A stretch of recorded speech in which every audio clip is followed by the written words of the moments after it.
Like, you could put this over a video of, like, burning flames and hell and demons. Oh my God!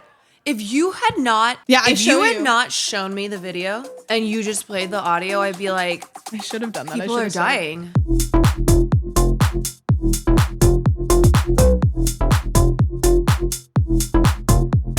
Hi, everybody. Welcome to the Let Me Know podcast. The cameras have always been like this, and we did this. We're going to take full credit. Hi, everyone. Welcome to the We Are Always at a Different Place Now podcast. You never know where we're going to be. It's kind of like a mystery location. It's fun. And this is today's.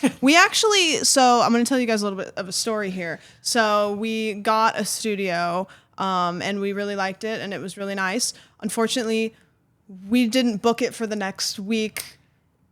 There was confusion. We were confusion. So there was a bit of confusion.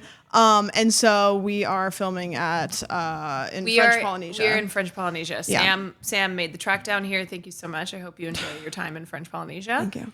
And that's why we are at yet another set. But the table's back. Well, the table is back. Actually, table is back. Low key. Table enjoyers, rise up. I was like, let's just set it up here in this little nook. And then I started setting it up and I was like, I kind of really like it. Yeah. So you may see us here for a couple episodes, but you may not. Tune in next week to find out. We don't know. That's the fun of this podcast. Yeah, you never know. Is we do it all on our own. You know what I was thinking when I was driving here? Yeah. I was like, how funny would it be if we filmed in the most ridiculous places every episode? I just ran over to Best Buy and they had like a yard patio set up. And I was like, bro, like imagine we come in and we film a podcast episode and it doesn't end until they tell us we have to leave. They kick us out. Yeah. And then we call it the yard. We say, let me know and the yard. The yard. Let me yard. It would be fun if we went to other podcast sets. But we don't tell them. We just break in. We break in. We do a little B&E. And then we film the episode from the podcast set, but we don't say anything. That would be awesome. And basically be a matter of like people, if you know, you know. If you know, you know. If you know, you know. Hey, so it's 2 a.m. We're here at the Yard podcast. Hi, guys. It would be really funny to get we could ask Slime and be like, don't tell the other guys. Yeah. And then we're going to film in the Yard podcast. Yeah. And we're whispering because now we're doing ASMR. It's not because we're pivoting. Not to alert anyone to the fact that we are here. But anyway, welcome back, you Welcome guys, back. We're here. Also, sign, totally back. It feels like a little entity where I've been driving around with it in the backseat of my car for like 2 weeks, which as you can tell, it's gigantic. And she finally got to get out of the car and come sit on the couch with us. She's here. She's in our guest spot. So welcome to the podcast. Our first guest now is... Do you want to know how my day started? Yes. I dropped my tweezers in the toilet. And let me tell you what. It was a pain in the ass to get them out. I had to take a butter knife and I had to stick it in between the prongs of my tweezers. And they fell in. So if this is the toilet bowl, they fell in back end first. So I had to take a butter knife, I had to twist them around, and then I had to scoop in between this guy, and then there's a hole in the toilet, right? Because the water comes out or in. I don't know. Yeah, I don't know so how toilets then work. I was trying to scoop it out, and the back of the tweezers kept going in the little hole, and so I had to get a coat hanger, and I had to bring them, coat hang with the butter knife, bring it back out, and... You know what we should do? We should invent a tool for someone who drops their tweezers into the toilet and needs to get them out. Yeah, the way that my bathroom is set up... $1 million idea, Shark Tank. I have you've been in my bathroom, but I have my sink, I have my toilet, and then above the toilet is a shelf where all of my makeup is. Mm-hmm. You have 100 things of eyelashes. So many. Well, so many. It's gross. Do you wear lashes, fake lashes often? Not really. No? I never know. I love them when I have them on. Well, you put them... Wait, you never know when I, because my eyelashes are I was going to give you a compliment. Don't let it get to your head. When you do wear them, you do them really well. So I don't know if you do them or not.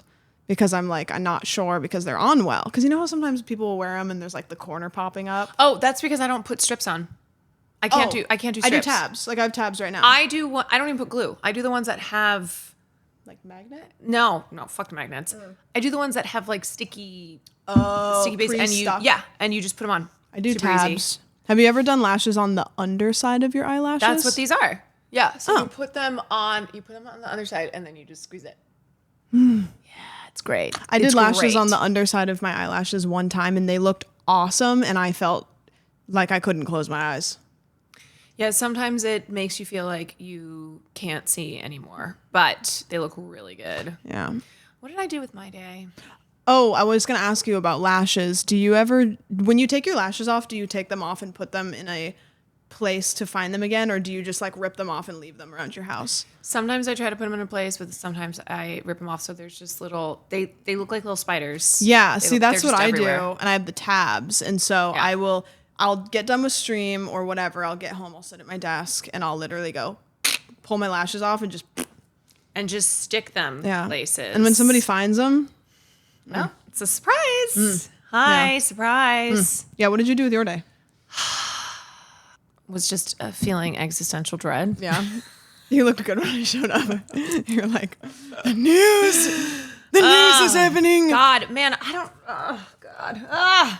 Jesus. Yeah. She's just You know, it's tough. I was talking about on the podcast, and you probably feel a similar sentiment. It is incredibly difficult to come to the table and sit down and talk about things when there are very important pressing things, and you do the juggle of what territories are we going to tread into? I know, and it's hard when you are in the breaking news world. Yes, when you're exactly. in the world of politics, because then it's like it's hard to kind of shut your brain off or kind of try and talk about something else when all of these things are looming. Yeah, and also like the guilt of feeling like you need to step away for a second and feeling like it's my privilege that I can.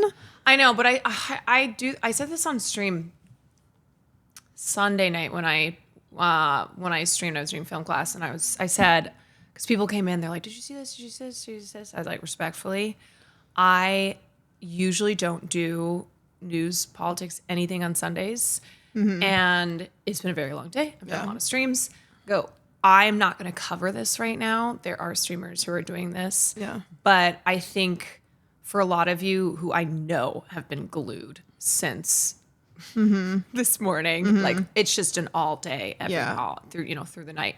Said you do have to remove yourself from it, because that's I was up until 4 a.m. just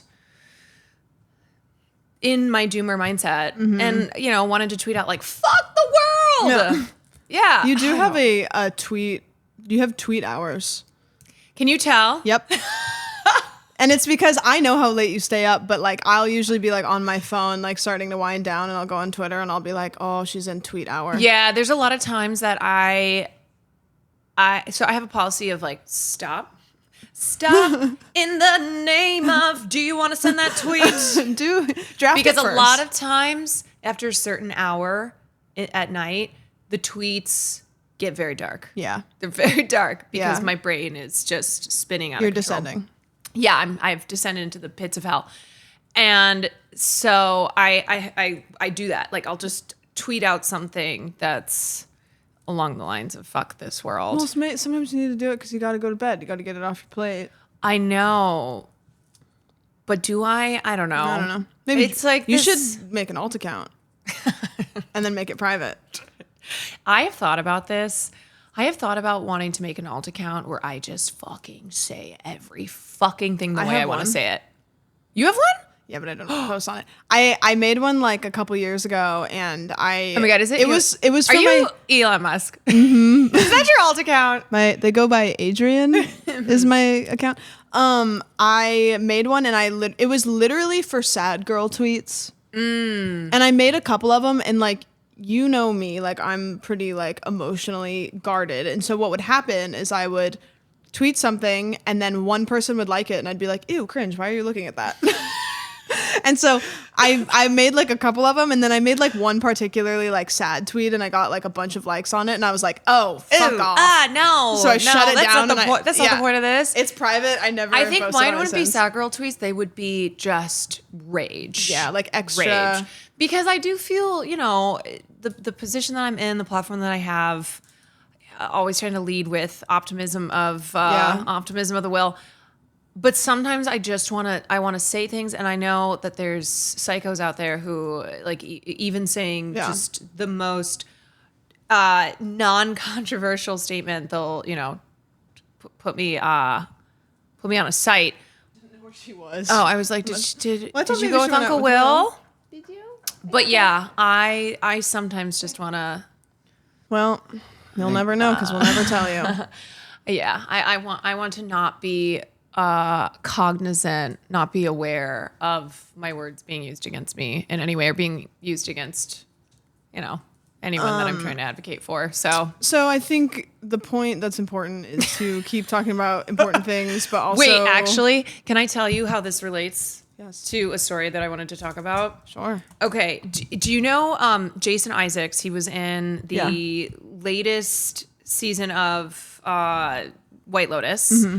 He was the one who made the comments about like when he went on that morning show and they were like, Gail He's like, Tate would was you ever ask a woman? Huh? But then he said it kind of weird. He tried to make a statement that had validity, and it did it first, and then he just went about it in a weird way. Yeah. But also, he's kind of dropped other. He seems to be a bit of a drama king. Yeah. But in a way where he's like is he tea? He spills like a little tea, but then won't elaborate, but does it in a way where it's if you spill tea and you don't spill drama. the whole pot, you're being an asshole. So recently, every time I swear he does an interview, he says something that then makes it go gets south. the public's attention. So he revealed in an interview with Vulture that a quote global icon who he worked with was the worst bully ever. Now, apparently he has said this before, and it was in a 2011 interview. And so this is him elaborating on it. So do you remember when... The 21st night of September. Do you remember when Rebecca Ferguson was giving an interview and she said this was the worst person I ever worked with? And then all the sleuths online started like going to town, trying to dig up who it could possibly be. No, and then I thought we talked about this on the pod. Anyway... I think it was determined most likely that she was referring to Hugh Grant, which makes sense. So Jason Isaacs had previously revealed that a prominent actor, a global icon who he had worked with in the past, would physically push him out of the shot and was just such a menace on set. And he said before this was a person who I would have licked the ground that this person worked on and then or walked on. I don't know why. Why would you... I wouldn't lick the ground for anybody, okay? Gross, don't do that. I'm not licking the ground. No licking of the ground. So he said, oh, Jesus did even worse than that when he was referring to the person who pushed him out of the shot that he had talked about in 2011, was the worst bully ever, did all the old tricks of doing a completely different performance off camera than on. Yeah, it sucked. I've never seen anything like it. So then this led to a conversation about other bad experiences he had with co-stars, wouldn't name names. And he said that there was one person who, quote, could not act. Like, this is what I mean by stirring up shit, okay? Talking tea. But then he said, because of course the interview, people want to know, right? Give us the clues. Yeah. He said, I'm not so stupid as to even give hints or clues about who these people are. Because he was asked if he would write a memoir. And then he goes, not in a million fucking years until everybody I know is dead, because I have stories I know where all the bodies are buried. I often fantasize about doing a junket and telling the truth, and when I win the lottery, possibly that will be the case. But there's no value other than masochism and sabotage, and telling people the truth about people I've worked with or experiences I've had. Acting is all about secrets. Okay, so drama. Let me just say too, that people compile, like I saw this list compiled of major international actors that he had worked with prior to 2011. Let me just quickly run down the list and then we can talk about his other comments. Okay. Get the Swifties and I'll say the names and we'll both say like, could see it or no way. Okay. Jeff Goldblum, the tall guy. Ooh. You know what? I could see him being like kind of colder than people imagine, I've but just heard a lot of great things I've about heard a lot him. of I'm great gonna say things, no. too. No, I don't Okay, think so. Rowan Atkinson, Mr. Bean, the tall guy. I would hope not. I would hope not too. I was just talking about the other day, Mr. Bean's Vacation, like how formative that was for me as a sense of humor, which is like I had that and You Jim would be Carrey. so devastated I would be so devastated if it was him. So let's say because he'd be like, yeah. Let's say no. Also, I don't think he's that much a global icon. nah. Global icon You know, who he seems like too. He seems like a guy that goes to work, does his job, and then goes home. and then goes home. Jude Law in Shopping. I mean, he cheated on Sienna Miller with the nanny, but I don't see him being like a fucking menace on set. I haven't don't heard think other things. menace. Yeah, I think shoving Jason Isaacs out of the shot. Yeah. Okay, Dennis, I feel like it's gonna be like a girl. there's some names on here that I definitely think it is. Dennis Quaid, Dragonheart. I could see Dennis Quaid, but I don't think that he is as much as I don't think it's. I'm not putting my money on Dennis Quaid like I am on others on this list. No. Yeah, but Dennis is weird. He's a Is weird he? guy. Yes, dude. He's like a Trumper. Oh. He's got some real sketch ass. He said some weird things. His son Jack Quaid is very cool and has publicly disagreed with his father. Okay, Sean Connery, Dragonheart, absolutely. You think? Sean Connery, who talks about how like the way to treat women is to beat them. Oh. Yeah. Yeah, I would. Yeah, no. I Sean would, Connery. That guy doesn't fuck I with would anybody. say absolutely yes. Okay. Yeah. Bruce Willis, Armageddon, no. No. Billy Bob Thornton, Armageddon. Also kind of a weirdo, but Menace is just. Did he say menace? he's Because menace is like. I don't know. Billy Bob Thornton seems like a guy that would just be a weirdo, but maybe not like a dickhole. But maybe. He said that this was like the worst person that he had ever worked with, and that before he would have licked the ground that this person walked on, and Sean afterwards Connery, was like, surely. "Yeah, this guy's horrible." Yeah, I think okay. Sean Connery is looking pretty good for this. Yeah. Ben Affleck, Armageddon, no. Owen Wilson, Armageddon, no. I don't think that he's gonna lick the ground Owen Wilson walks on. To be honest with you, Steve Buscemi. I don't. Again, I don't think no he's gonna way. lick the ground he walks on. But like, Also, who knows? I mean, is he being dramatic when he says global icon? Because not everyone's on this list is global icon. Mel Gibson, The Patriot. Yes, Yeah. 1000%. Yeah. So I'll just let me just run through the rest of these because I'm pretty much like it's either Sean Connery or Mel Gibson. Mm-hmm. Heath Ledger, The Patriot. No way. Keanu Reeves, Sweet November. No way. Josh Hartnett, Black Hawk Down. No. Nicolas Cage. Weirdo, but no. Keanu Wind Reeves Talkers. is a mean guy. Shoot me in the face with a gun. It's over. It's like over. it's done. It's over. Jackie Chan. Some He people seems were really nice. Some people were like, "It's Jackie Chan." Really? Just because I think they thought that that's funny. I don't know if there's. I don't no know way the Jackie validity Chan's behind that. Please don't tell me he's a bad guy. He seems. seems- I don't know. I don't know. Mark Ruffalo, ain't no way. Alan Rickman, Harry Potter, no. Ray Fiennes, no. I get Ray Fiennes and Some of these guys, like you've heard stories about how they're intense, blah blah blah. But as far as shoving and No. being a menace, dude, Sean Connery's a big shover. He's got shove energy. John Boyega, no. Like this Kevin guy, Connolly. this guy's definitely gonna shove you. Yeah, no, he was notoriously a fucking shover. dick. Taylor Lautner. Taylor Lautner would not shove anyone, and Global not necessarily. icon. Yeah, Global icon Taylor Lautner, Yeah. who starred as Jacob in the Twilight series. No, I don't think so. Matt Damon, no. Martin Sheen, nah. Okay, so I'm like, it's either Sean Connery or Mel Gibson. Those are my picks. Sean Connery. I die by that. Connery. I die by that. You would die by that one? Okay. Yeah. And then going back to what he said about like one day, maybe I'll drop. On his deathbed? Maybe I'll tell all. Like he fantasizes about doing a junket and just telling the truth about everybody. You know what I mean? It's kind of what we were saying. I was It's kind of what we were saying the other week. I would love Just to like just to no see. more bullshit. no more, keeping politics. No. Like, no, you just get out there. You're like, okay, is this thing on? Fuck you. Yeah. Fuck you. Fuck You're you. cool. Here's why this person's a piece of shit. Yeah. Really like you. Thanks for being you. Yeah. And you just like Jason Isaacs. And I think that it would also be the Spill most all. unexpected results for that one. The results are in.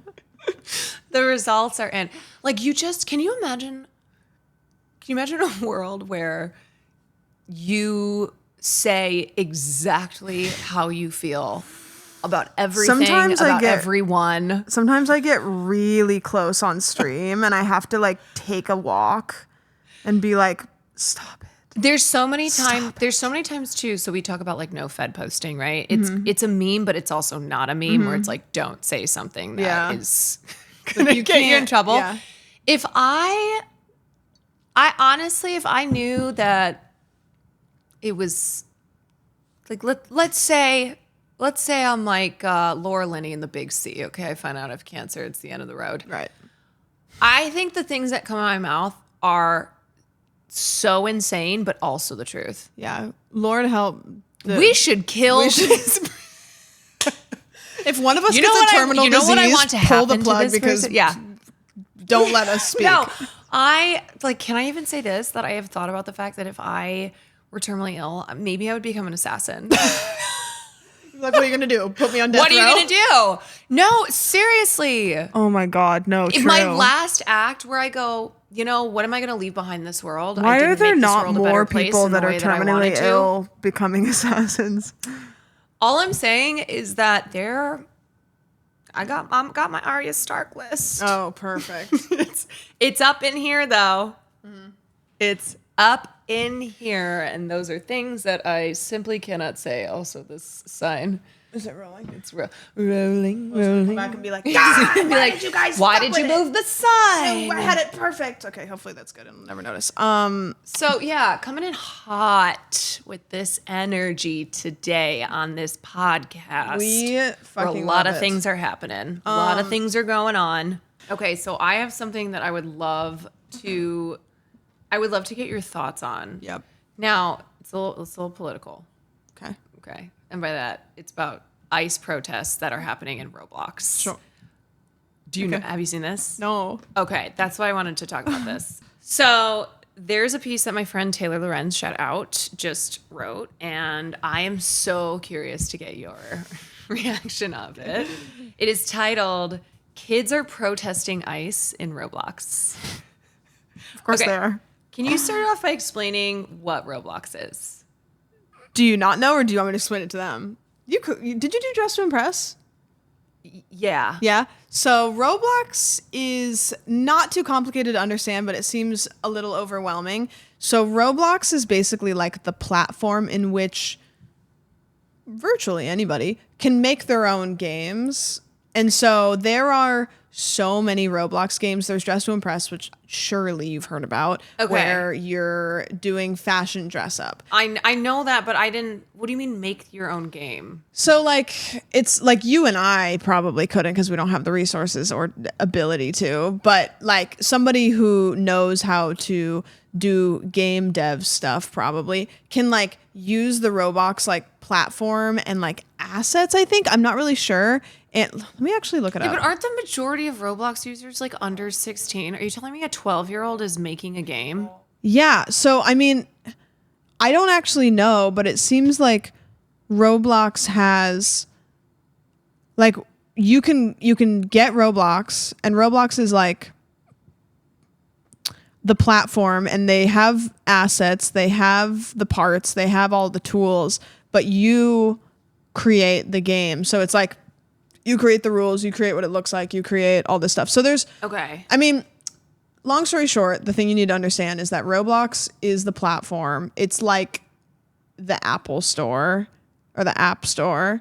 And then individuals have used everything on the Roblox game to make their own games. And all of those games are so wildly different, you would be surprised that they're still within the Roblox game.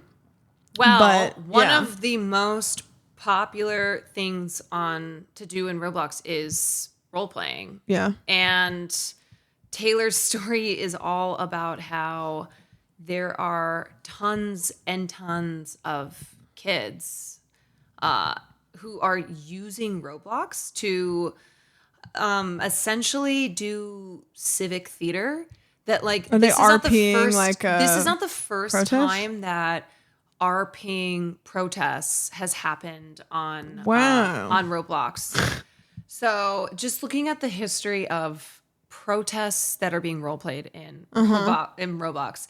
In 2020, teenagers in Roblox replicated the protests against police brutality, right? BLM, So protesting George Floyd's did murder. people role play as police? Yes. Okay. We'll get into it. Okay. They also have staged protests that are pro-Palestine in nature. One of them was visited more than 275,000 times. Roblox pulls crazy numbers. Holy shit. The protests against ICE have not yet gotten to that scale, but they are very popular. Okay, so the way that this works is that, these kids are playing a number of roles, from being the ICE agents to like being the immigrants who are getting detained to being the protesters who are protesting these. So they've turned it into literally like it's civic theater. Yeah. Like that's essentially what's happening here. And so I guess this is a new-ish phenomenon where kids are, they spend a lot of time online and they process news via digital platforms. Right. And because of the internet, kids are just more aware of things that we weren't, at that age. And so they are now going to a platform like Roblox to process major world news events that are happening, and they are doing it through role play. So here's an example of one of these students who organized one of these protests. His name is Simon Gutierrez. He said he wanted to attend one of the No Kings protests in person. His older sister said no. So instead he staged a protest on Roblox to let young people who couldn't go to the protests be a part of it. He said a lot of young people really want to protest and put their words and beliefs out there, but are unable to. So this is the only thing that we can turn to. And I guess the primary place that they're doing them is Brookhaven, which is a massive multiplayer role-playing experience on Roblox, but also it's based on a real city that exists, Brookhaven, Georgia, where ICE raids have been happening, where people have been getting arrested. It is the most visited Roblox experience ever, Brookhaven is, with 65 to 70 billion visits. And I guess it's become the default area, like metaverse area, etc., where things that are happening in the real world are getting played out in the game. You know what we could do for the Patreon today? What? I'm downloading Roblox, and we could go see. Like live? Yeah, because you can get it on your phone. Oh shit! Yes, let's watch some of that on the Patreon. Yeah. That would be amazing. So more than 4 in 10 Roblox gamers were 12 years or younger. 60% of users are under the age of 18. But the platform's demographic is actually starting to get older, and more older teens and young adults I would imagine it has the widest age because are flocking to the platform. And I think that's where you're seeing a demand for things that feel less kid-like and more adult-like. This is crazy, though. A recent study by Cornell University tracking kids aged 8 to 13 found that in-game roleplay and avatar customization helped kids explore their identities. It's why more and more young people are experimenting with finding their identities, which includes their political ideologies, via something like role-playing in a video game. Gutierrez said a lot of participants are exploring and trying to see what they politically identify as. He noted that players role-playing as ICE agents within the game are also children. Yeah, are they like testing out to see? I feel like at first I was like, oh, okay, like kids are getting involved and trying to process what's happening, but then it's like, Okay, but also maybe not even kids, adults are playing Ice Agents. I think it's sketchy if adults are playing Ice Agents because they have a boner for like wanting to be an Ice Agent but aren't. But otherwise, I think it's interesting where as a young person, realizing the brutality of a law enforcement agency like that because you are role playing this. Yeah. And it's definitively you're the bad guy. You're the bad guy. So it's like, where people are finding discrepancies in politics of the real world or whatever. In the video game, it's like so black and white to kids that it's like, this is the bad guy. If you play the Ice Agent, you're the bad guy, which is like... This type of content, too, is getting so many views on platforms like TikTok and YouTube. So there is the social clout, the social currency element to it, which is why more and more people are joining in on doing content like this. That's incredible. It's so fascinating. Like, I'm trying to think of what... Roblox. Do you have any comparable examples? What were we playing? Neopets?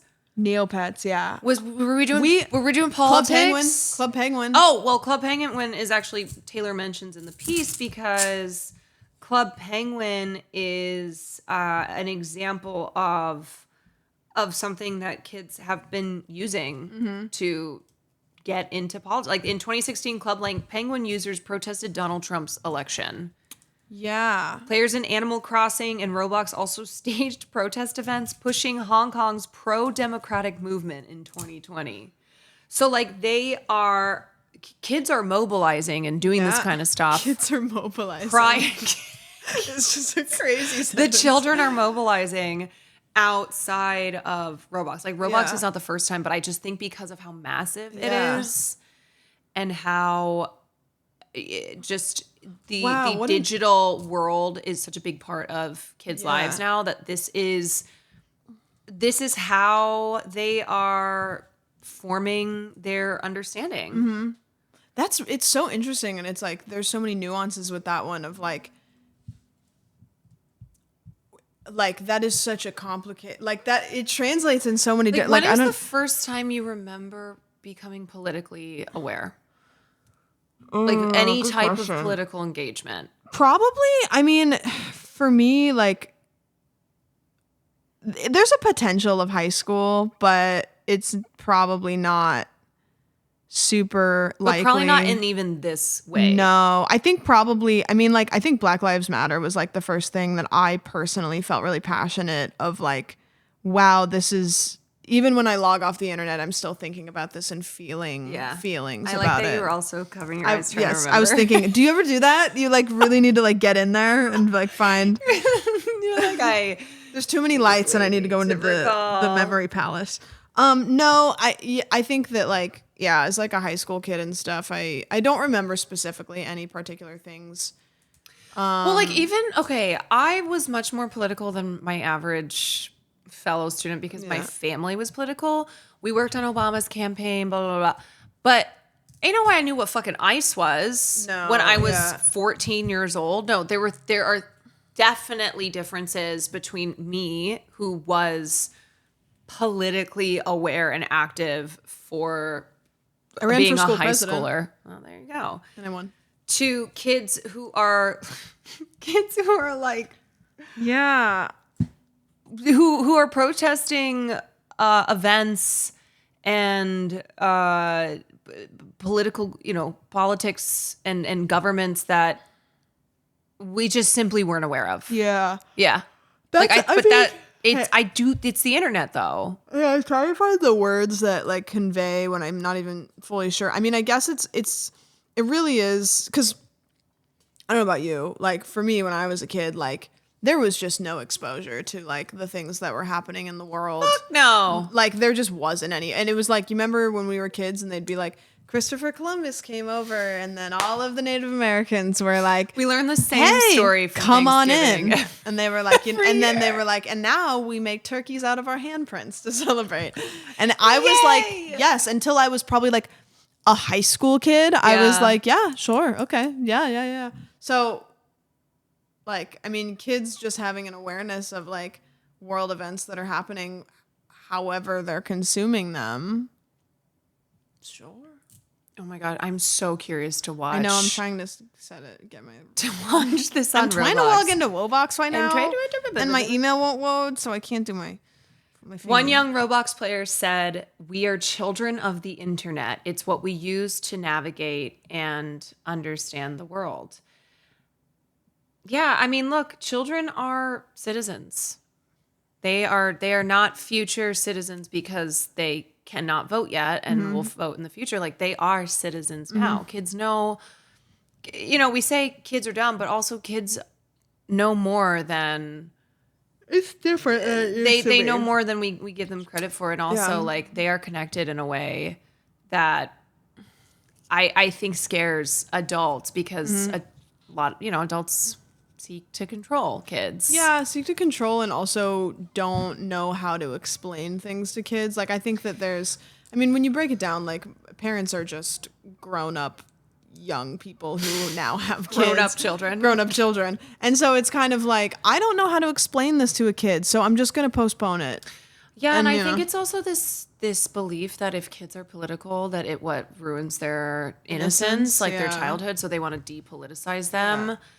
It's kind of along the lines of just taking the internet away from kids in general. Where it's like, oh, it's dangerous out there. Oh, these are things they shouldn't be exposed to. And it's like, man, children absolutely can be political and not like lose the ability to be kids. And instead, I think actually there's this thing about kids where they have not yet been so indoctrinated. They have not yet been so controlled and so propagandized.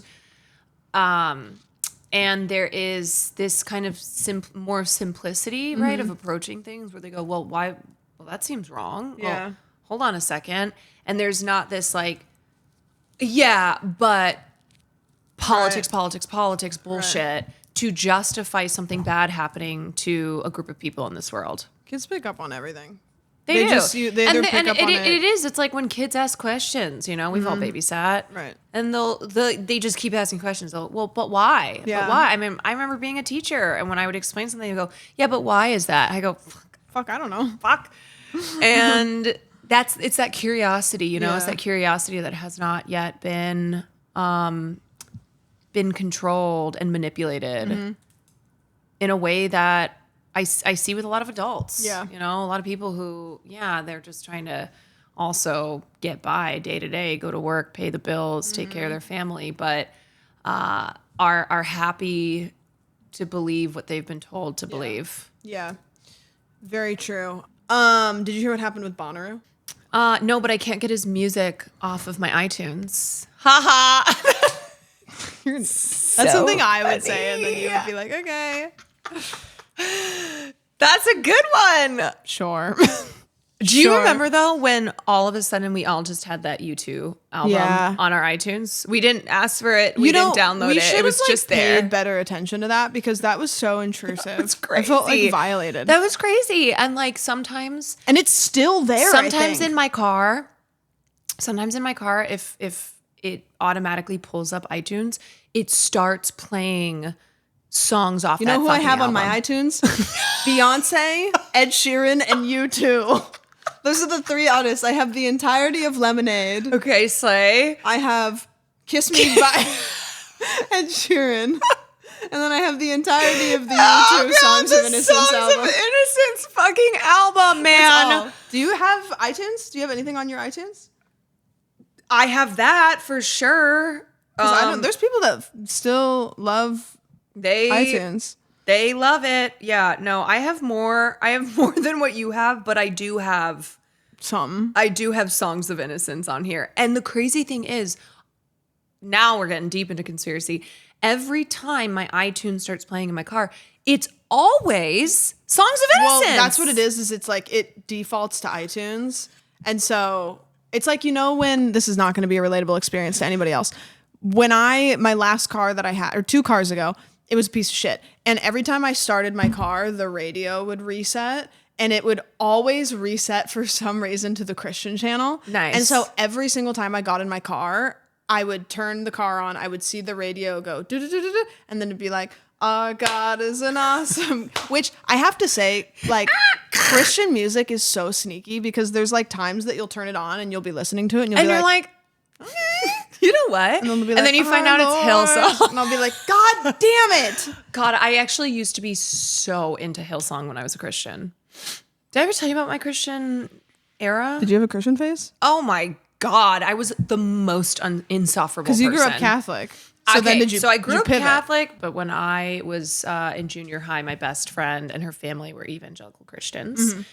And they were all like so cool. Her siblings, her brothers were really hot. They were like the hot. That's what does it. They were like the hot dudes with their rainbow sandals, you know, and like necklace with puka Jesus shell? fish. Oh, yeah. yeah.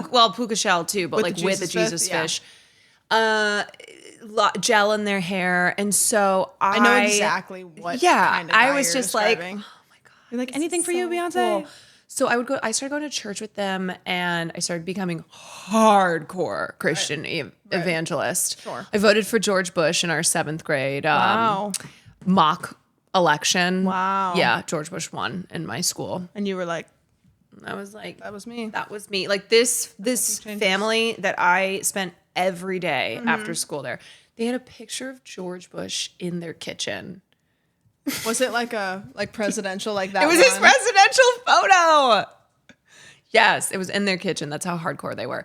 And I remember I wasn't living there. We had moved at that point, but when Obama was running for office, I guess the boys like ran around the suburb and whoever had an Obama sign, they tore him down. It's like, was that the Christian thing to do? A little vandalism, Kids. a little stealing. Anyway, when I was in my Christian era, big time into Hillsong. Okay. Mm-hmm. And that was a banger. There was a church camp that everybody used to go to when I was a kid. I think I can say it. It's called Young Life because it was like a big one. Okay, everybody had a Young Life. Everybody had a Young Life, and it was like all of the kids, the cool kids, would go to Young Life, and they would do like hang out and make out with each other. And I was like, I really want to go to Young Life. Like it's so cool. I really want to make out with someone. And then it was a church camp. No, but Bonnaroo. Oh yeah, I was like, how did we get here? Classic. Bonnaroo. We should have named the podcast "How Did We Get Here?" That's actually like great. I'm sure. Hold on a second. That's got to be a podcast name. How Did We Get Here is the name of several podcasts. Yeah, of course it is. Like how could that not be? Yeah. Because every podcast ever would be like, we should name the podcast "How Did We Get Here?" Because every single person probably at some point in talking going, wait, so how did we get here? Be like, yeah. Didn't we also throw around put a pin in it as a name? I hope not. Like put a pin in it. I don't know. One day we'll release the supercut of all of the names we came up with, and you can tell me why Girl Soup is still one of my favorite options. Still, listen. Okay, so Bonnaroo is a giant music festival that happens in Manchester, Tennessee, which is a place. Manchester, Tennessee. And so that was going to happen. People showed up. Thursday, they had all of the festivities that they do. I think there was headliners. I actually saved the schedule. So Thursday included artists like Luke Combs, Dom Dalla, Rebecca Black. She's making a comeback. She's kind of been in that comeback era. Mm-hmm. Then also, I think ICP was also going to be there. And then there was just a bunch of artists that performed Thursday. Then it started raining. Yes. Really, really bad. And because every music festival ever decides to have their music festivals in like the swamps, like they'll be like, here's a giant muddy desert field that has no way to deal with a bunch of water. They had to cancel it. And didn't they not reimburse people? I saw a post that said that they were gonna try to reimburse people. The problem is that you can reimburse people for the tickets, but you can't reimburse everybody for all of the peripherals, which are like debatably more expensive. Here is a video of people realizing that Bonnaroo has been canceled while they're at the festival.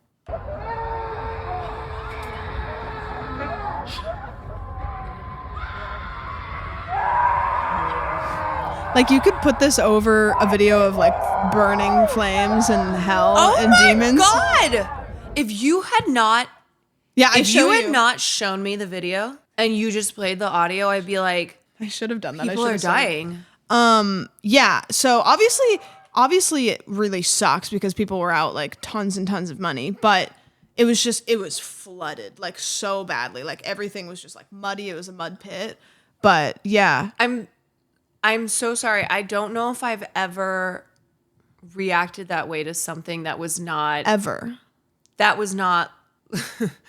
a tragedy, not in the sense that a music festival got canceled, which, yeah, it sucks. Let me be clear. It sucks. That is... Kim, people are dying. Kim, people are dying. Yeah, that was a lot. When I watched that video, I had a thought. When was the last time you screamed, like yelled as loud as you could? I mean, in my head all the time. Yeah. All the time. Like, I would love to go to a soundproof room to just... I can't remember the last time I yelled actually as loud. No. That's the thing is, it's like anywhere I can do it, I will feel uncomfortable. I'll feel like I'm fucking with somebody. You're charging up right now, aren't you? No, but it doesn't feel... It doesn't feel like because you still are holding yourself in. Yeah, I know. Like, that's the thing is, it'd be nice to go into a room where literally you know that nobody can hear and you would just, like the scene in Mean Girls when Regina George comes screaming into her room, chocolate all over her teeth, grabs the burn book out. I don't... Ugly. I think I just kind of push a lot of my... I push a lot of... It's very internal. But it doesn't externalize. One of my favorite forms of media is men writing female rage. Because of how bad it is and how incorrect it usually is. So it's like, I think most women, when they're really fucking pissed, they're quiet. Like you should always be terrified of a woman that has nothing left to say. Yeah. Because that is the moment where you're just like, you know what? There is no fixing. I'm just charging. Female rage being this thing where it's just cut after cut after cut, and it just is it like crushing you internally. Mm-hmm. You know what's funny too? Whenever Will and I watch something, we will always point out when it was very clearly a man writing the script. Yeah. Because I think they will always write woman screaming, crying. You know? Yeah, we were watching this show the other week, and after a couple episodes, we were both like, this really isn't that good. And he and I were both like, I have a feeling that a straight middle-aged guy wrote this show because it kind of felt like it was trying to be Entourage. And the female characters were just... I mean, the character writing was bad all around, but yeah, the way that the main female character was written was just... It's just like, I can't empathize with this because I don't know any woman that would act like this. This character who you knew that the writer was trying to write her as three-dimensional, as okay, she's done bad things, but also she's suffering, right? Yeah. Have a little empathy for her. No, there was none of that actual feeling because it was just ruin it. Poorly written. Pivoting off of that, have you seen I don't even want to call it outrage, the reactions to Sabrina Carpenter's new album?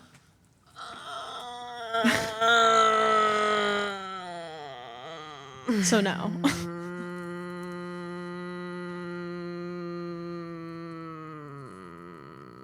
Okay, here's what I said.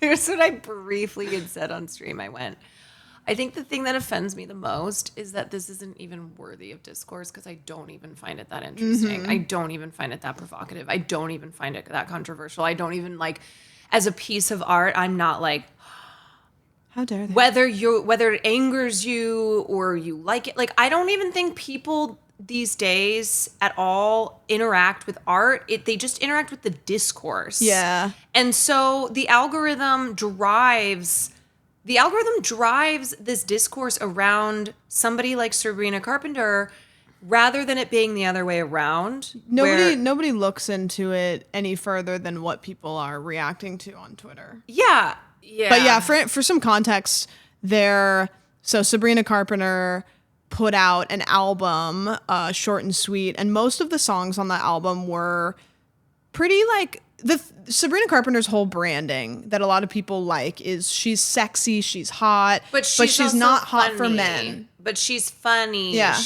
There's a comedy to it, right? You watch her performances, it's got kind of like a slapstick. It's kind of like pinup, like yeah, it's got like, it's got like a 50s slapstick style comedy to it. Yeah, and she's sexy, but it's kind of like an independent, she likes physical comedy, sex positive kind of stuff, and so people really like that. And then she announced another album, which is kind of nuts that she's already coming out with another album. That's the other thing that we need to have a conversation about, not necessarily now, but how these pop artists are just pumping out music, which this one, like, I love Sabrina Carpenter's music. I think she's fantastic. Am I particularly like fiending for another album? Not really. Could have even gone another 6 months and been like, fine. I saw an interview with Miley where Miley was saying that she had like talked to Sabrina and was like a little concerned. She was like, do you need to take a break? Do you need to take a breather? And she was like, this girl's working incredibly hard, but I'm a little concerned. But she came out with a announcement that she was going to put a new album out, including Man-Child, which is a song that she just came out with. And the cover of it is her kind of like on all fours, and there is a man standing faceless, holding her hair. And so people were having this outrage because they were like, how dare you be man's best friend? And then there's a picture too of like a dog collar. Yeah, and it's like, how dare you like put out this like feminist persona, but then allow yourself to so the conversation and all art is political does not mean that all art has political intent. So I've kind of been laughing at both camps of this is anti-feminist and then this is super feminist. Like, I don't think it's either. I love Sabrina Carpenter. I don't think she's that deep. No, she's not. She's not. I literally had a conversation with my friend the other day who has worked for her, and he said she is the most calculating person I've ever met. Not calculating in some evil way. No, she calculating knows. She knows exactly what she wants her brand to be. Yeah. She knows how she wants to generate conversation. So I said, look, here's what Sabrina Carpenter's intent was. It was to generate people talking about it. Yeah, it's to keep her name in. She knows what she's doing. Like the conversation. We talked about this like episodes back where she knows how to keep a TikTok algorithm talking about her. She knows, and she worked with Taylor, and like Taylor does that too, where it's like kind of breadcrumbing the audience in a way of like, we're going to give them little bits and pieces to be kind of like looking forward to. We're going to be invested in like the lore of this person. Yeah. And so Sabrina's really good, whether it's her, whether it's like a team that she has, it's probably both. She's very smart with how to market herself. Yes. Very good at it. So smart. And she's she working was able really to move hard. away from the Disney Channel image that she had for a long time because she was literally on Disney Channel. And now is one of the it girls in pop. Yeah. Same with Addison Rae. Addison Rae has done a total fucking rebrand. Yeah. Been very smart. She hired an amazing team. Yeah. And now she's being talked about in a serious manner as one of like the new it girls pop of pop. girlies. Addison Rae, who for a long time people were like, oh my God, I can't fucking stand her. She's cringe. I used to see her on TikTok all the time, and I'd be like, bro, what? And then is she happening? moved away from TikTok and has been pursuing this rebrand as a pop artist. And like her album, I think it did better than Miley's. Yeah, she's had some bangers. She's had some bangers. Do we really think that this is her? Does she have this deep artistry? No, I don't think No, so. no. But I think she knows how to fucking brand herself. I don't think she's going to be like one of the great artists of all time, but if her intention is she wants to be a pop artist, she's doing a great job. Like that's the thing is these women, like they're generating conversations about themselves in an era where the way to do that is with short form. Like, you know, we're not building like a big, deep brand. Some people do, but like for them, it's just like they know how to stay relevant on TikTok. They know how to stay relevant on Twitter. They know how, and that's what works. This discourse, I swear, it's the algorithm is now running things. Yeah. Right? Mm-hmm. It is, because you look at the algo, everyone's talking about Sabrina Carpenter, so you go, oh, guess I gotta talk about Right. Gotta talk about Guess I Sabrina gotta think Carpenter. about this. Oh, guess this is like a big thing. Guess this is like super It's not. controversial. Guess this is like really political. You know, this is a big political statement being made either one way or the other. And then, you know, people ragging on Gen Z for being so puritanical. But then the counter of like, oh, you know, this is we're not being puritanical here. You are like pro degrading women, and then talking about like the global sex trade and anyway, honestly, you can disagree with me. I looked at it all. I went, I just don't even understand how this is not that deep. producing all of this. Yeah, it's not that deep. People are either going like one polar opposite or the other polar opposite about it, and it's like she hasn't even come out with the album yet. Like, can we wait to see what songs are on the album yet and what the vibe is? And I also think too, just in general, the way we interact with art is like a lot of people feel this need to see what the takes are, the discourse is on what they think the political messaging is, Right. like the political intent, rather than starting with the first step of like, how does this make you feel? Like, Right. how do you connect with this, or do you not? I mean, that's what music is supposed to be, you know. It's art. It's how do you feel Right. listening to this, Right. watching this? But I don't know, God, it's like, Do you like Manchild? um I was about it. can I be honest? Yeah. I think it's kind of the same way I felt about Chapel's song, Yeah. her country-esque song. My biggest thing that I noticed at first was I can't understand any of the lyrics. And I thought it was because I was listening to it in my car, but I listened to it at home on my headphones, and I was like, without looking up the lyrics to this, I can't. It's a little garbled. I do like her kind of Dolly Parton era because I always said that she would do well doing that. But I'm not as infatuated with it as I was with like the other songs that she did. It's passed through. I'm like, okay, cool. Yeah. That's good. Whatever. You know, I feel like with a lot of pop artists, I will enjoy their music. You know, I'll enjoy a concert, but I fucking love Chapel. I do. But all these girlies, I don't really feel obsessive over. I don't know. It's not none of their music is hitting me like here. Yeah, like in a way that I remember obsessing over Britney Spears, but that was also True. because it was like I wasn't allowed to listen to. Also, I'm gonna kind of lose my music mind and- if one more person says Tate Mcrae is the new Britney Spears. I'm gonna lose it because she's not. Tate McRae is doing great. She's putting out music that I don't remember anything about, and She's she dances well. She's doing her thing. Britney's Britney. I know, but Britney's it's Britney. You know what it is? It's like a lot of the resurgence of pop. It is really. It feels like a blender of. Oh, you have something to say? Oh, let us know. Let us know. Okay, how you feel about it? Will's gonna be like, ah. I know. He's gonna be like, oh my God, you ruined my vision. It feels like a blender of Y2K and 2000s pop. You know, you can see a lot of the influence of Britney and Christina, etc. And so, I don't know. I think because that nostalgia is being tapped into, and because people like will always make comparisons. Yeah. they'll always compare. They'll take a new artist and then go, who does this, remind me of? Or who is this the second coming of? Mm-hmm. In a way, because there is no originality, right. So, anywho, I'm like, Jesus you're Christ, just like, please, no. Please. Did you see the video of Demarcus Cousins grabbing his junk? No. This is a piece of news that it's purely just like, this is so silly. So Demarcus Cousins is on, and I don't understand sports, so I don't know how this works, but they have like so he's on like an international team. I understand sports. You can ask me. Oh, sure. Yeah. So he's on like a Puerto Rican team. He's like playing for like an Baseball? international team. Basketball.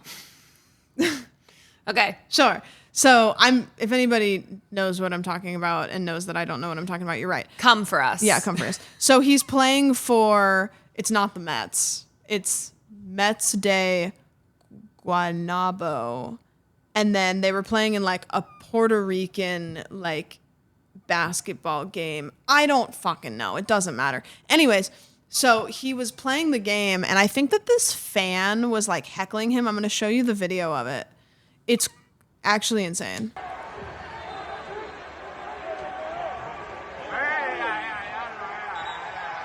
So this fan is, I think, heckling him. He grabs his junk and takes it and like shoves it in the guy's face and like tries to get him to like smell his junk. I don't know. And then flips him off, which is insane. So he got his contract got terminated. Yeah. And he was suspended for the rest of the season, and then they fined him like it was like $5,000 Yeah. and maybe another $5,000. Insane. When I was talking earlier about wanting to just unleash, let it all go, I feel like there's a way to unleash your rage that's not Grabbing your junk and like shoving it in someone's face. Probably not. Probably not the best way to do it. We all get heated. Yeah. And you don't grab your junk. We all crack, but it's been really sweaty. I've been wanting to take my swamp ass under boob sweat and just flick it on ice. What's the vibe of your Let Me Know segment today? Dead. Let me know. Why did I just snort? Because you just snorted. You just passed that along. That was like a sneeze or the hiccups or the yawn. Okay, so today I'm going to let you know about 2 people who died. 2? Yes! Sam! I'm sorry, audio listeners. Slam your fist. 2 people who were really foundational to modern music and were geniuses I know one of in them. their own right. Who? Lying in bed, just like Brian Wilson did. Little surfer. I didn't know about that one. Little girl. Yes, Brian Wilson died. Brian Wilson, who when I think of California, Beach Boys. and I think of sad but uplifting but sad, because he was a sad person. He was a sad person. I mean, it's amazing artists who make music that is joyful for a lot of people. That is something that reminds them of like, it's nostalgic and good times, but was a very sad person. And when you know that, and then you listen to music and you're like, oh, I can see that. I've always been so fascinated with the crying clown, like the fact that the people, and this is not in all ways, but there are almost infinite amount of situations where the person who brings other people the most joy is an incredibly sad person. It's very sad. You see that. I see it around me all the time in content creation. Yeah. Like some of the best creators just are having a fucking bad time. And I think it's, you draw inspiration for your art from really strong feelings. And one of the strongest feelings is sadness. And for a lot of artists, their sadness draws them to want to make something to express that, because they can't, they don't know how to express it otherwise. And for Brian Wilson, it was truly his sadness that drew him to making music. Yeah. And sometimes I feel very sad. He literally sings in one of his greatest songs. I just wasn't made for these times. I'll play a little bit of this one because it has my name in it. Oh, Carolina. Wow. There are so many songs with my name in I it. was Can I just literally say? gonna say- Can I just say I know you're jealous? Nobody writes songs about Sam's. Not even Samantha's. I don't. Really. What is it about Caroline? I don't know. I think it's like a maybe it's got a nice beat to it. Caroline. Oh, Caroline. There's Where so like Samantha is like Samantha. Like it doesn't. Sam. Yeah, and Sam is like not like a beautiful name. Sammy. Yeah, but I hate Sammy. Yeah, I know. Actually, I have to clarify this. I have the words Sammy and Samantha banned in my chat because it's a thing that my close friends can like. You could call me Sammy, I'd be fine with it. Like anybody hit you with that the Sammy knows me, before. yeah, anybody that knows me in person can call me that, and I literally don't care at all. Like I promise. I hate when people call me that don't know me because it feels Sammy. It feels like Too familiar. it's You're like a dominating thing, especially when people in chat do it because I feel like they're trying to force closeness or I feel like they're trying to big dog me and I hate it. So I have Sammy and Samantha banned in my chat You have it because I don't banned. want my mods to have to be like, because my mods will be, this is what always happens. Somebody will call me Sammy or Samantha and my mods will be like, hey, she doesn't like to be called that. And then people flip the fuck out. I don't know why. They just like, that is like a trigger that they lose their minds. You mean Twitch chatters being told, Which is weird, 'cause they're always boundaries normal. and not wanting to They love respect boundaries. those boundaries, They're always and then respectful. getting mad when they get, timed Well, I mean, out. the mods are power tripping, Yeah, you know, at mods the end are- of the day. Yeah, mods are always power Yeah. tripping. Anyway, so Brian Wilson passed away, and there have been a lot of tributes to him. Of course, Brian Wilson, who Mm-hmm. was at the core of the Beach Boys. Mm-hmm. God, I listened to so much Beach Boys growing up, and he was incredible. But the other person who passed, who it's tragic not only that he passed, but also seeing the lack of tributes as opposed to just the kind of industry-wide tributes to Brian Wilson was Sly Stone, of Sly and the Family Stone. And you might go, I don't who know who is that is. that? But if I were to play you this... Literally Yeah, in track. Okay, yeah, yeah. Literally in track. Okay, I have to stop before we get... Yeah. before we get DMCA'd. Anyway, so Sly Stone was the frontman of Sly and the Family Stone. They blew up in popularity in the 60s. And he is largely credited with being the founder of progressive soul, of creating psychedelic music. He fused together soul, rock, gospel, pop, funk, and just created a smorgasbord of sounds. And his truly, like, you can't talk about modern music without talking about the influences of Sly Stone. And you can't talk about, some of the greatest of all time, people like Jimi Hendrix, Prince, etc., without talking about Sly Stone, because Also cool name. because they studied and drew from Sly Stone. And he was one of the GOATs, and I think created some of the greatest albums of all time. And I think, like, if you know, you know, but a lot of people don't know, and as opposed to, like, more people are familiar with Brian Wilson Yeah. of the Beach Boys. Sure. And so there were, like, a lot of tributes there. But anyway, these two legends, truly geniuses, legends, their contributions to music are irreplaceable. The impact that they both had on modern pop music too. And they're no longer with us. R.I.P. I feel like we just, I don't know, I say this all the time every time I do tributes, but I feel like we have been losing so many of the greats. So many people who it's like, yeah, they changed music. Right. They changed movies. Like, Right. they created this. They pioneered this. And you kind of look around to see, like, who are those people now? Yeah. Who are the pioneers now? Oh, I who are thought the you meant the change people makers? that are dying. I'm like, well, they're No. They're dead. Oh, I don't mean who's dying. I mean, who are we? Who's now that we're gonna talk about? Who are that like the later? Brian Wilsons, the Cy Stones? Every time, Dude, I don't know. I genuinely I'm trying to think of one artist. Probably, yeah. Sorry, you're seeing history. how in the making. pioneering we are in podcasting. My bad. Yeah, I'm trying to think of the artists or the actors right now that will be like the greats. And I don't know because there's some that Timmy I can... Chalamet said he wants to Timmy, be one of the that's my greats. first thought as I was like, Timmy Chalamet said he was going to be. There's ones that I hope, but who knows? Can I weave a tale for you? Yeah, also I'm gonna remove this from your hand, or else we're gonna get comments. I need to have like a quiet fidget toy. Stimming out. Here. Quiet fidget toy. So sorry to all of the audio listeners if you heard that. My bad. Oh, Farley's been chewing on this guy, huh? Yeah, Is this he's a another menace. Pop Mart I guy? don't know who that is. He kind of looks like Harry Potter. No.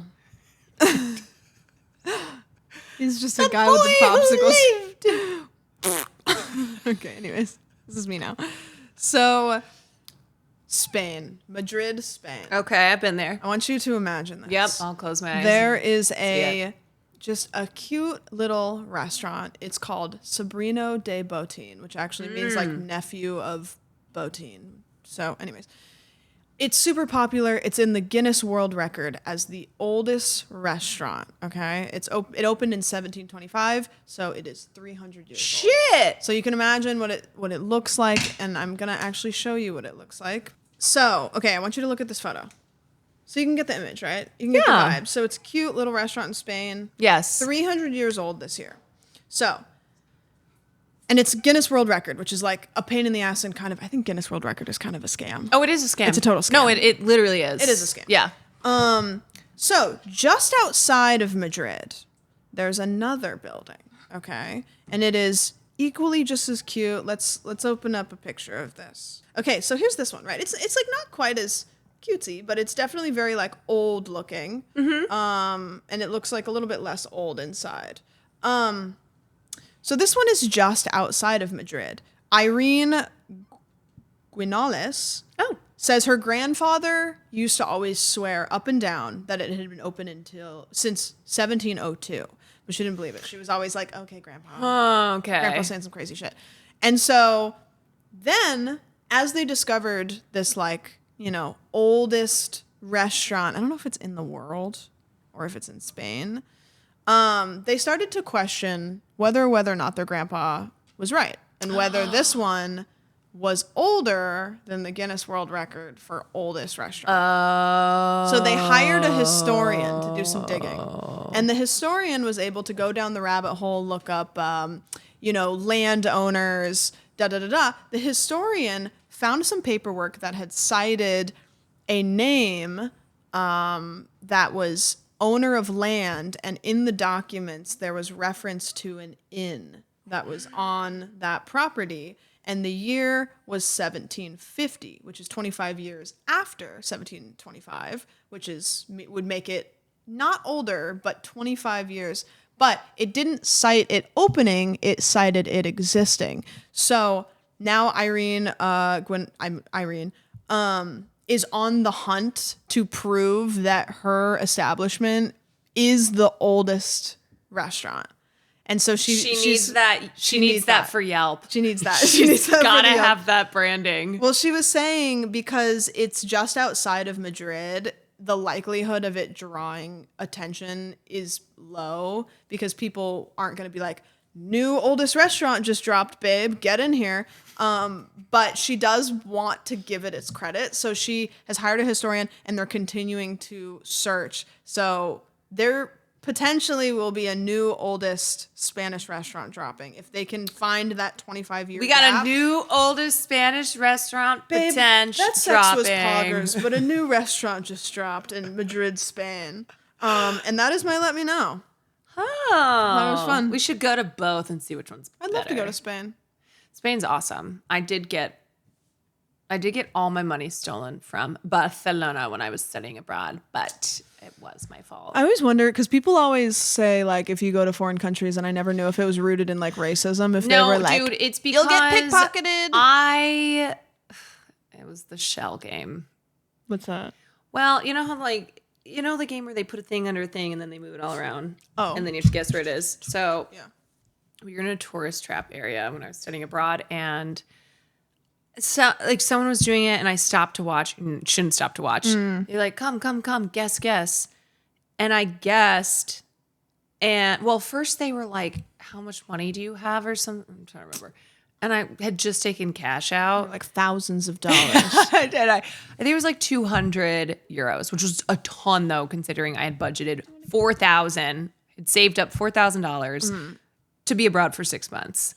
That's crazy. So I was like, I have $200. They just took it. It all happened so fast. Yeah. They were like, oh, okay. Made me guess, and I got it wrong. And then they ran away. And I went, hold on. And then someone's like, no, the mafia. Oh. And then I went, what? I don't give a shit about the mafia. I need my course. money back. Whatever. It was That's- one of those things that happens when you're abroad. Yeah, but Spain is beautiful. Sevilla.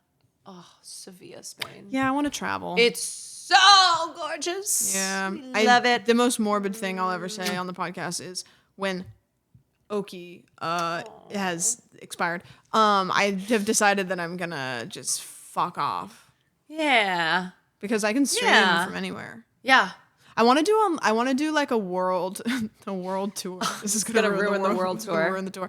I do want to do like a trip that's like almost a month long where I just go to different places that I have like streamer friends in, like a lot of East Yeah. Coast stuff, and just bop around and be like, "Can I use your computer?" It'll be Can I like use your Kim computer?" and Chloe take Miami, but Sam takes. We should go to New York.